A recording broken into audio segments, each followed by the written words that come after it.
अस्सलाम वालेकुम रहमतुल्लाहि व बरकातहू। क्या हाल चाल है आप सबके? उम्मीद करती हूँ खैर आफियत के साथ होंगे। आज मज़ेदार से गोभी के कोफ्तों की रेसिपी लेकर आई हूँ जो कि बहुत मज़ेदार तैयार होते हैं। बिस्मिल्लाहिर्रहमानिर्रहीम।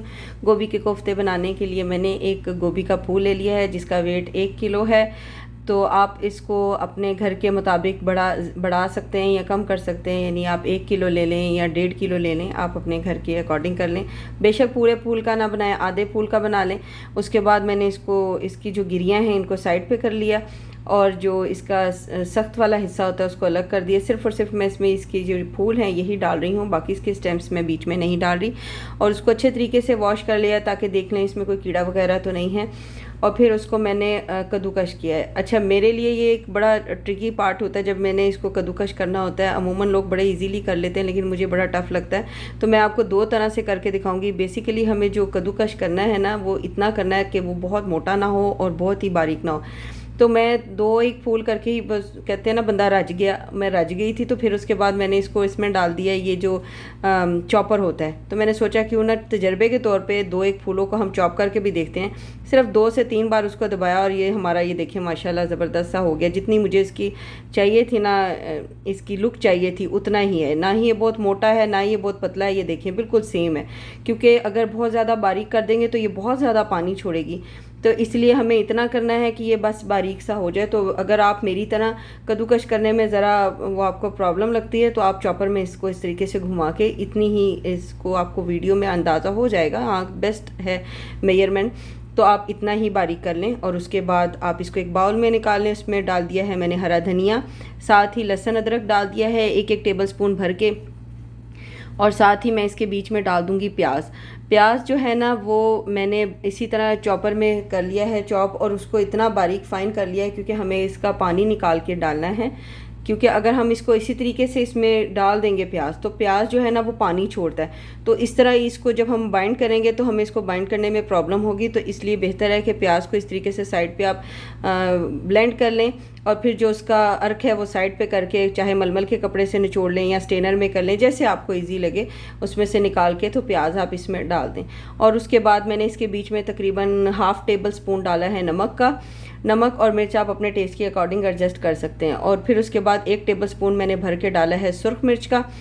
तो अगर आप चाहें तो ये हमारे पास जो सुरख मिर्च है इसका कलर बहुत खूबसूरत है, तो आप चाहें तो दूसरी मिर्च भी डाल सकते हैं, नहीं तो आप जो सिंपल सुरख मिर्च इस्तेमाल करें हैं वही इस्तेमाल करें। उसके बाद मैंने क्या किया है, इसके बीच में मैं डाल दूँगी गरम मसाला। मैंने एक हाफ़ टेबल स्पून इसके बीच में गरम मसाला डाला है, क्योंकि गोभी की एक स्मेल होती है ख़ास, और अगर गरम मसाला बीच में डाल दें तो उससे ये होता है कि इसके अंदर जो बादीपन होता है ना वो निकल जाता है। उसके बाद मैंने इसके बीच में डाल दी हैं हरी मिर्चें, और बारीक काट के हरी मिर्च डाल दी है। थोड़ी सी हल्दी डाल दी है, हाफ़ टी स्पून मैंने हल्दी डाल दी है। सूखा धनिया डालेंगे हम लोग इसके बीच में, हाफ़ टेबल स्पून मैंने सूखा धनिया डाल दिया है। और थोड़ा सा रख लिया है, जब मैं इसकी ग्रेवी तैयार करूँगी तो बाकी मुझे उसमें काम आएगा। हाफ़ टेबल स्पून मैंने इसके बीच में सफ़ेद ज़ीरा डाला है, और 1 कप मैंने इसके बीच में डाला है बेसन का। आप भी 1 कप डाल के देखें कि आपका ये अच्छे तरीके से बाइंड हो रहा है, क्योंकि ज़्यादा बेसन डालेंगे तो फिर बेसन का टेस्ट आएगा। तो फिर इसलिए मैंने इसमें ये डाल के देख रही हूँ, क्योंकि ये 1 किलो गोभी का फूल है और मैंने पूरा डाला है। तो मैंने जब इसको मिक्स करके देखा तो मुझे ये लग रहा है कि जैसे कम है। तो फिर उसके बाद मैंने इसके बीच में हाफ़ कप और डाला है। आप इसी तरीके से ही कीजिएगा। जब आप इसको बाइंड करेंगे, मिक्स करेंगे, तो आप देखें कि पहले आप थोड़ा सा बेसन डाल के देखें। अगर तो आपका उसी में काम चल रहा है तो बेस्ट है, ज़्यादा नहीं डालें। और अगर आपको ज़्यादा रिक्वायर्ड है तो थोड़ा सा और डालें, लेकिन ये आप एडजस्ट कर सकते हैं उस वक्त जब आप मिक्स कर रहे हों। तो ये डिपेंड करता है सारा इस पे कि आपके हाथ में आप पता चल जाएगा कि इसमें ज़्यादा डालना है या थोड़ा डालना है। उसके बाद एक, जैसे हम कोफ्ते बनाते हैं, इसको बड़े अच्छे से हाथ पे हल्का सा ऑयल लगाएं और उसके बाद आप इसके कोफ्ते बनाने शुरू कर दें। ये हर ख़ास आम लोगों के लिए है। अगर आप गोश्त, मुर्गी, मछली खा के तंग आ गए हैं तो आप सब्ज़ी के इस तरह से कोफ्ते बनाएं। और वैसे भी आजकल बाज़ दफ़ा अफोर्ड करना मुश्किल हो जाता है, तो फिर आप सिंपल ऐसे ही, जिन लोगों के लिए मुश्किल है और कोफ्ते खाने को दिल कर रहा है, तो वो इन कोफ्तों को बना के खाएं, उनको बहुत मज़े के लगेंगे इंशाल्लाह ताला। ये मैंने जब ये मैं बना रही थी तो बच्चे इसके टेस्ट को ना पूछ रहे थे कि ये कैसा लगेगा, लेकिन आप यकीन करें कि हमारे घर में सब ने बड़े शौक से इसको खाया है। और मैंने इसको तकरीबन आम ऑयल से थोड़ा सा इसमें ऑयल ज़्यादा डाल के तो मैं इसको फ्राई कर रही हूँ। अच्छा, जब आप इसमें डालेंगे तो अगर आपका ये बाइंड हुआ हुआ मसाला अच्छे तरीके से हुआ होगा तो आप देखेंगे कि आपका जो ऑयल है ना वो गंदा नहीं होगा, बड़ी आसानी से ही हो जाएंगे, ये पलट जाएंगे। और ये थोड़ी देर के लिए आप एक साइड पे से पहले इसको गोल्डन होने दें, फिर दूसरी साइड से करें। ये देखिए माशाल्लाह मैंने तो इसको नाइफ़ से ही पलट लिया, आपको जिस तरीके से इजी लगे आप उसको पलट लें उस चीज़ के साथ। ये देखिए माशाल्लाह हमारे ज़बरदस्त है। मैंने थोड़ा सा डार्क कलर रखा है, आप चाहें तो भले लाइट रखें, लेकिन इसको बहुत लाइट आंच पे इसको बनाएं ताकि जो बेसन है ना वो हमारा कच्चा ना रहे। अगर आप बहुत तेज़ आंच पे इसको बनाएंगे तो इससे क्या होगा, ये ऊपर से लाल हो जाएंगे और क्योंकि हमने जो बेसन इसमें डाला है वो अंदर से कच्चा रहेगा। तो इसलिए बहुत मीडियम आंच पे इसको आप फ्राई करें ताकि इसका अंदर से भी कुक हो जाए और बाहर से भी इसका खूबसूरत गोल्डन कलर आ जाए। पहले मैंने एक बैच निकाला, फिर मैंने इसमें ये दूसरा बैच डाल दिया है।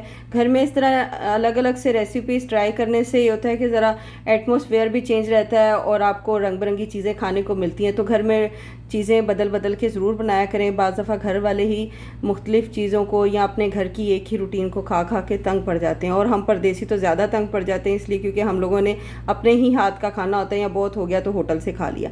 अच्छा, जो इसके बीच में ऑयल था वो मुझे ज़्यादा लग रहा था, इसलिए मैंने थोड़ा सा कप में निकाल लिया, और बाकी जो ऑयल है उसके बीच में मैंने ऐसे ही रफली चॉप करके प्याज डाल दिए। देखें जैसे मैं आम हाथ से ही ऐसे काट के डाल रही हूँ, क्योंकि ये ऑयल गर्म था तो ये हमारे प्याज भी बड़ी जल्दी कुक हो जाएंगे। और मैंने उसको फ्राई करने के लिए उसमें ऑयल ज़्यादा डाला था। साथ ही मैंने इसमें जो ग्राइंड करके सफ़ेद ज़ीरा सूखा धनिया कुटा हुआ रखा हुआ था वो मैंने इसके साथ डाल दिया है ताकि वो भी हल्का सा गोल्डन हो जाए, और ऑयल हमारा गर्म है तो प्याज भी हमारे गोल्डन हो जाए। और इन दोनों तीनों चीज़ों की जो खुशबू है ना वो बहुत अच्छी आती है जब आप इसको ऐसे करके फ्राई करते हैं। वो मसाला भी साथ में भून जाएगा और प्याज भी हमारे हल्के हल्के से गुलाबी हो जाएंगे। जब ये हल्का सा कलर अपना टर्न करने लगे तो इसके बीच में 1 टेबल स्पून मैंने डाल दिया है लहसुन का, और 1 टेबल स्पून मैं इसके बीच में डाल दूंगी अदरक का। अच्छा, ये जो गोभी के हम बना रहे हैं कोफ्ते, इसकी लुक भी बिल्कुल ऐसे लगता है जैसे आप गोश्त के कोफ्ते बना के खा रहे हैं, और टेस्ट भी कोई इतना वियर्ड नहीं है कि आपको लगे ये कैसा टेस्ट होगा। टेस्ट भी इसका अच्छा है। और उसके बाद मैंने 1 टेबल स्पून लिया, एक बड़ा सा टमाटर लिया है, बहुत यानी मुनासिब मीडियम साइज़ का, ना ही बहुत बड़ा हो ना ही कम, इसलिए क्योंकि बाद में इसके बीच में लस्सी या दही हमने डालना है, क्योंकि पाकिस्तान में, इंडिया में तो दही डाला जाता है। मेरे पास लस्सी बहुत गाढ़ी होती है, यहाँ पर जो सऊदीया में मक्का में मिलती है, तो मैं वही डालूँगी। उसके बाद मैंने इसके बीच में नमक मिर्ची डाल दी है, और साथ ही मैं इसके बीच में डाल दूँगी हल्दी। आप अपने टेस्ट के अकॉर्डिंग जितनी आप नमक मिर्ची डालते हैं उतनी एडजस्ट कर सकते हैं। मैंने हाफ टेबल स्पून नमक मिर्ची का डाला है, और जो हल्दी है वो ½ टीस्पून डाली है।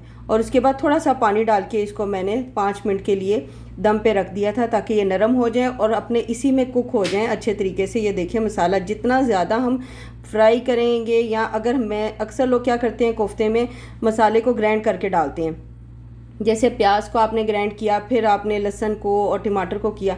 ज़्यादातर ये एक आइडिया है कि जी पहले हमें सब चीज़ों को ग्राइंड करना है, लेकिन आप ऐसे कभी भी मत करें। उससे क्या है कि आपका मसाला ज़रा कच्चापन रहता है, उसका टेस्ट भी फ़र्क होता है। आप ऐसे कुक करने के बाद ग्राइंड करें तो आप देखेंगे आपको इसमें वाजिया फ़र्क महसूस होगा। उसके बाद मैंने उसको ब्लेंड कर लिया है ब्लेंडर से, और उसके बाद 2 चिकन के क्यूब डाल दिए हैं, और जो बचा हुआ सफ़ेद ज़ीरा और सूखा धनिया था वो मैंने इसमें डाल दिया है। तकरीबन ये हाफ टीस्पून बनता है जो सफ़ेद ज़ीरा सूखा धनिया है, और साथ ही मैंने ½ टीस्पून इसके बीच में गरम मसाला डाल दिया। साथ ही इसके बीच में मैंने लस्सी भी डाल दी। अगर आपके पास ये वाली लस्सी अवेलेबल नहीं है तो कोई बात नहीं, आप 2 से 3 टेबलस्पून भर के दही के डालें और उसको अच्छे तरीके से मिक्स करें। फ़ौरन कैप लगाने की मैंने की, क्योंकि जब मसाला बारीक होता है तो वो छींटे बहुत उड़ाता है और उसमें जलने का ख़तरा होता है और आपके कपड़े भी गंदे होंगे। तो उसके बाद मैंने इसको अच्छे तरीके से चम्मच चला के ढक दिया था, और दोबारा से जब उठा के देखें माशाल्लाह इसका ऑयल आना शुरू हो गया है, भुनने लग गया है, और अच्छा गुई गुई सा हमारा मसाला बन के रेडी है। ये देखें माशाल्लाह तबारकल्लाह। इसको हम थोड़ा सा भुनेंगे जब तक इसमें और कलर और खुशबू नहीं उठने लग जाती, और फिर उसके बाद हम इसके बीच में कोफ्ते डाल देंगे। ये सारे कोफ्ते बहुत एहतियात के साथ डालिएगा, जिस तरह मैं डाल रही हूँ, नहीं तो आप एक एक पकड़ के डालें। नहीं, जो बिगनर्स होते हैं अक्सर औकात ऐसे करके डालते हैं तो वो सब छींटे ऊपर आती हैं और जलने का ख़तरा होता है। तो आप मेरे वाले तरीके से मत डालिएगा, बेशक एक एक पकड़ के डाल दें। और अगर आप माशाल्लाह कुकिंग करते रहते हैं रूटीन में, तो फिर भले आप इसी तरीके से डाल दीजिएगा। उससे यह है कि इंशाल्लाह ताला जलने का कोई ख़तरा नहीं होगा। उसके बाद मैंने इसके बीच में गर्म पानी डाला है। हमेशा की तरह मैं बता रही हूँ कि गर्म पानी डालने से आपका बहुत सारा काम जो है ना वो थोड़ा हो जाता है और उसमें आपको इतनी मेहनत भी नहीं होती। इतना पानी हमें डालना है जिसमें ये अच्छे तरीके से पक जाएं, अंदर तक चले जाएं, मॉइस्ट हो जाएं, जूसी हो जाएं। और ये देखिएगा कि ये ना गुलाब जामुन की तरह फूल के और बड़े हो जाएंगे, क्योंकि ये अंदर तक पकेंगे। और बहुत ज़्यादा हमें गाढ़ा शोरबा नहीं रखना कि वो बिल्कुल गाढ़ा सा बन जाए, और बहुत पतला भी ना हो कि आप बीच में तैरने लग जाएं, हमारे कोफ्ते तैरें। इसलिए मीडियम इसको रखना है। उसके बाद मैंने इस पर गरम मसाला डाला है, हरा धनिया डालेंगे हम इसके ऊपर, और फिर इसको सर्व करेंगे। ये जी इसकी फ़ाइनल लुक है। अगर आपने अब तक मेरे चैनल को सब्सक्राइब नहीं किया तो सब्सक्राइब करें, बेल आइकन की घंटी बजाना मत भूलें, टिकटॉक, इंस्टाग्राम और फेसबुक पे भी फॉलो करना मत भूलें। गरम मसाला और हरा धनिया डाल के हम इसको ढक के रख देंगे तकरीबन 5 मिनट के लिए, ताकि इसकी खुशबू उठ जाए। और ये यकीन करें इतने मज़े के बने थे। आप इसको अपने घर में ज़रूर ट्राई कीजिएगा और मुझे फ़ीडबैक में बताइए कि आपको कैसी लगी ये रेसिपी मेरी।